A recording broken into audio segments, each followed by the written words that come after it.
the 13th in this assassination attempt, and they did not know exactly what had happened, but the one shooter was neutralized. That the former President Donald Trump was the target of a assassination attempt at a rally just days before the Republican nomination. The FBI early after that identified the shooter as Thomas Matthew Crooks, 20. Before we begin, make sure you like this video, subscribe to the channel, and turn on notifications because we're bringing you the latest developments the mainstream media isn't spending much time on.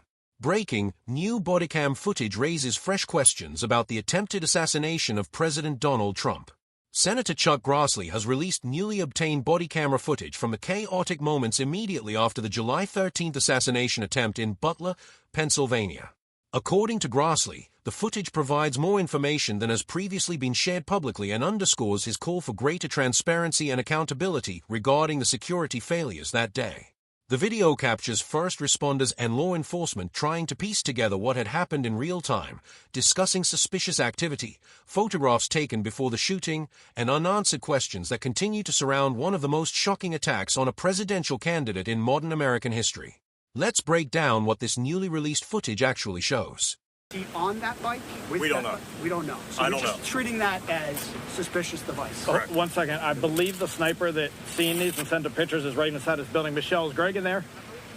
All right, so if you go to that window that's open and yell for Greg, that's the sniper that sent the original pictures and seen him come from the bike and set the book back down and then lost sight of him.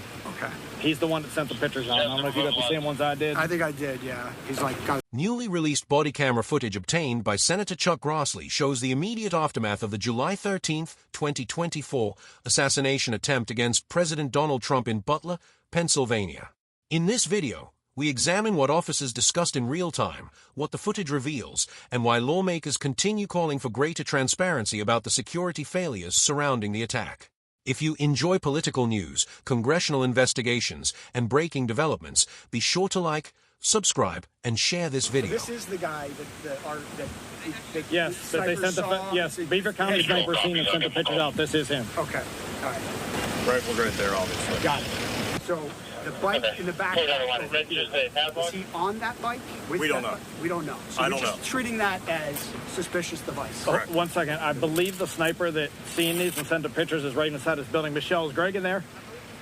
All right, so if you go to that window that's open and yell for Greg, that's the sniper that sent the original pictures and seen him come from the bike and set the book back down and then lost sight of him. Okay. He's the one that sent the pictures out. I don't know if you got the same ones I did. I think I did, yeah. He's like got his glasses on and he's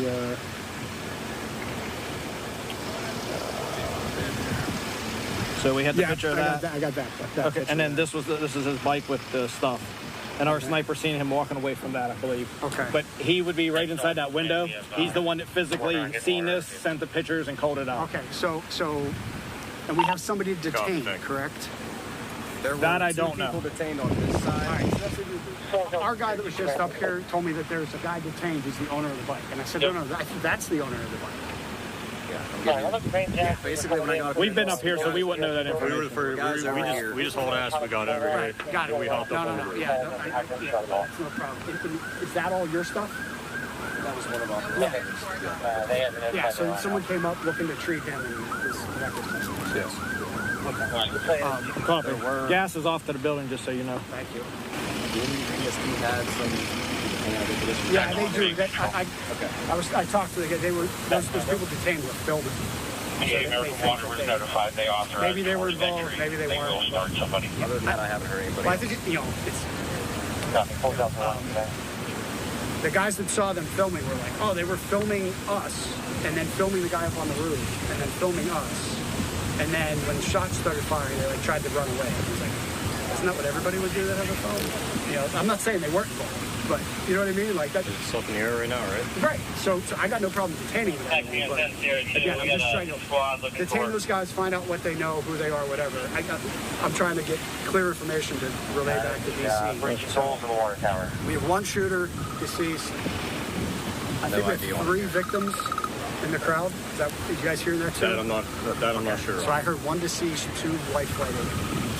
I know 2 helicopters did take off. Yeah. Okay. So I don't know how many victims. 3 are deceased. Delta 1 command. We have access to a drone. Clear this water tower. Any LE? No, it's incorrect. I will try to confirm. One Secret Service, I believe, that was the one that was in the vehicle. In the van. Yeah, no, He survived? Copy. All right, you can see some of those tense moments immediately in the aftermath in Butler, Pennsylvania. This is the post from Chuck Grassley, the senator from Iowa, saying, my office has obtained documents from law enforcement on July the 13th, the assassination attempt of President Trump, writing the Secret Service Acting Director Rowe and also the Secretary Mayorkas, again, to get badly needed answers and clarity on a very scary situation, terrifying. And of course, that was happening in real time there.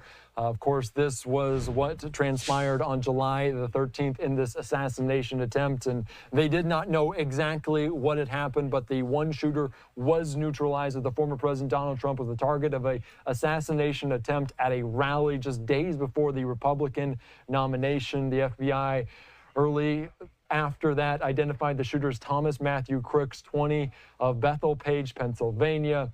Secret Service agents fatally shot Crooks, who attacked from an elevated position outside the rally venue at a farm show in Butler. One attendee was killed. 2 spectators were critically injured, according to authorities, all identified as men. The attack was the most serious attempt to assassinate a president or presidential candidate since Ronald Reagan was shot in 1981. So we're learning some new information about that here on Live Now from Fox, and we wanted to bring it to you as soon as we can. But it was certainly some very difficult video there, as viewers with discretion was advised for that. Nearly a year after the attempted assassination of President Donald Trump in Butler, Pennsylvania, new body camera footage is giving Americans another look at the confusion and urgency that unfolded immediately after the shooting. The footage was released by Senator Chuck Grassley after his office obtained it from Beaver County Emergency Services through a congressional request. Grassley argued that the video contains information the public deserves to see and renewed his demand for full transparency from federal agencies involved in the investigation. The footage begins moments after the shooter had already been stopped. Officers are seen moving through the area while discussing what they know and, just as importantly, what they don't know. One of the first topics discussed is a bicycle and backpack believed to belong to the suspected gunman. Officers explain that they are treating the items as possible suspicious devices until they can determine whether they pose any danger. The body camera also captures officers talking about a local sniper who reportedly spotted the suspect before the shooting began. According to the conversation, that sniper had taken photographs of the individual and alerted others after observing suspicious behavior near the rally site. The officers repeatedly reference those photographs and discuss how the suspect had been seen moving around the area before climbing to the rooftop. If these conversations accurately reflect what happened, they raise an important question that has been debated for months. How much warning did law enforcement have before shots were fired? The footage does not answer that question directly, but it does show officers discussing earlier observations that they believed were significant. At another point, officers discuss reports that someone had been detained, although they are clearly uncertain about the accuracy of the information. Throughout the recording, responders repeatedly emphasize that they are still trying to determine exactly what happened. There are also conversations about people recording video near the scene before the shooting. Some officers speculate about what those individuals may have witnessed, but they do not present evidence that those people were involved in the attack. The discussion reflects the uncertainty that often exists in the immediate aftermath of a major incident when information is still being verified. The footage also captures radio traffic confirming there was one shooter and reports of multiple victims in the crowd. Officers continue coordinating with one another while emergency personnel respond to those who had been injured. As viewers watch the footage, one thing becomes very clear. The scene was chaotic. Information was incomplete. Rumors circulated rapidly. And officers were working under extraordinary pressure while trying to secure the area and identify any additional threats. The FBI later identified the gunman as Thomas Matthew Crooks, a 20-year-old from Pennsylvania. Authorities have stated that Secret Service agents fatally shot Crooks after he opened fire from an elevated position outside the rally venue. President Trump survived the attack after being struck in the air. One rally attendee was killed, and 2 others were critically injured. The incident became the most serious assassination attempt against a current or former president or major presidential candidate since the attempted assassination of President Ronald Reagan in 1981. Senator Grassley says the newly released footage reinforces the need for additional answers regarding security planning and communication before the shooting. Federal agencies have faced bipartisan scrutiny over how the gunman was able to gain access to a rooftop overlooking the rally despite reported concerns about suspicious behavior beforehand. While multiple investigations have been conducted, many lawmakers continue to push for greater public disclosure of what happened before, during, and after the attack. This body camera footage does not resolve every unanswered question. However, it provides another first-hand look at the confusion officers faced in the critical moments immediately following the shooting and has renewed debate over whether security failures can have been prevented. Now we want to hear from you. Do you think this newly released footage answers important questions, or does it raise even more concerns about what happened in Butler that day? Share your thoughts in the comments below. If you enjoyed this breakdown, don't forget to like this video, subscribe to the channel, and turn